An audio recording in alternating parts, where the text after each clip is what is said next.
It's July 2023, and here is your market update for the Northwest Valley and Phoenix metro area here in Arizona. I think the biggest thing we need to keep in mind is that we here in Arizona are a seasonal market.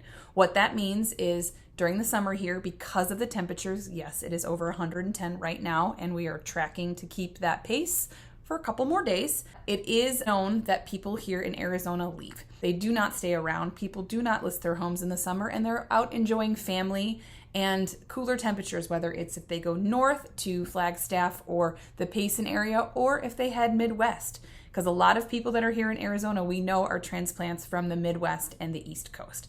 So right now, it isn't a very stellar, exciting, upbeat market. Now, that doesn't mean that homes that are going on the market, and I know you've heard about it, don't get picked up right away. If the home is staged properly and looks perfect and is done and is move-in ready and nothing has to be done and priced correctly, a home can go very quickly because the supply is very limited. Let's talk about that. Right now, our median sales price for Phoenix is $492,000 in the valley. Up in the Northwest Valley, we are actually trending more towards $511,000 as our median list price and sales price. Now, what that means for you is if you've bought within the last 2 years, you may not have appreciated or you may have depreciated a bit on your equity you have built in your home. Don't stress. When it comes to buying a home, most people that do buy a home, it is not a quick flip investment property. It is a long-term investment. And I'll go over a really good slide that we went through this week with Tina Tambor talking about just that specific thing. But right now, the homes are coming to market.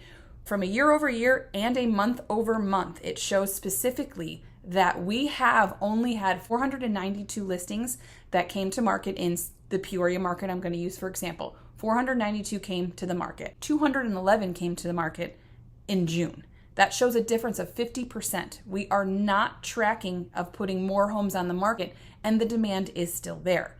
Now, however, that wonderful feds of ours have upped the rate again, and we are sitting at 7.11%, give or take, for a 30-year conventional loan right now. So let's split this up. What does this mean for buyers? Buyers right now, you're looking at a higher mortgage rate, which means your monthly mortgage payment would significantly be a lot more than what you were anticipating, say, 2 months ago when we were in the 5.5% to 6% range. What I don't want you to stress about is that silly thing where they say date the rate, marry the house.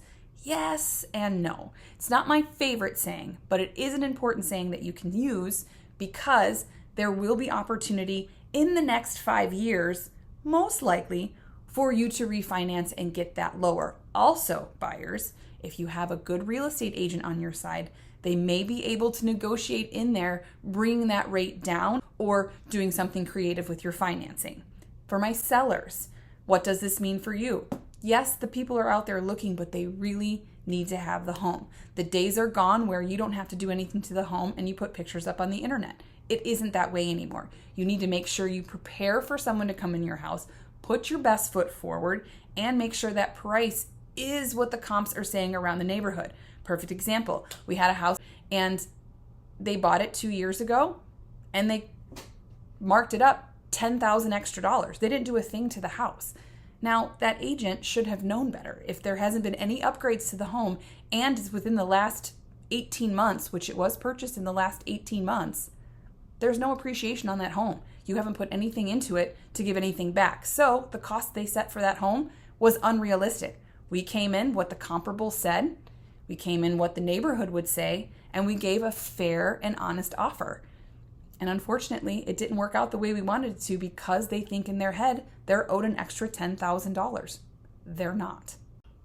Let's look at the option of a rent versus buying opportunity right now. Many people are saying renting is the way to go right now versus buying. You can't get into the home. But if you are looking to be into a home as a long-term investment versus a short-term investor route, then getting into a home right now may be the best option for you. Let me explain. Check out the slide. So here you're going to see we're going off $450,000 as a house payment. Your down payment on that house is 10%, $45,000. You're on a 30-year fixed mortgage at, say, 6.3% rate, 7%. But your payment monthly will be $3,015. If inflation stays at 4%, nothing changes. In 5 years, the equity without any appreciation on your home whatsoever will be $71,000. You will have $71,000 in equity to your name. Now, optional within 3 to 5 years, if the circumstances permit. Now, again, we do not have a crystal ball, but if, say, the rates decline to 5.5% and your equity reaches 20% of the home and you're able to remove the PMI, that's going to save you $480 a month. That right there is going to increase how much money you have in your pocket. The last option that I really want you to see is the possible value of your home after 5 years appreciation at 4%.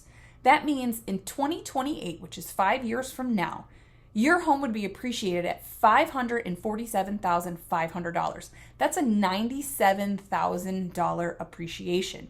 Your return on investment is your $45,000 down payment. And then your return on investment is the $71,000 down payment plus your principal payment, which is another 37%. So right there, you're looking at a huge amount from your original cost of $450,000.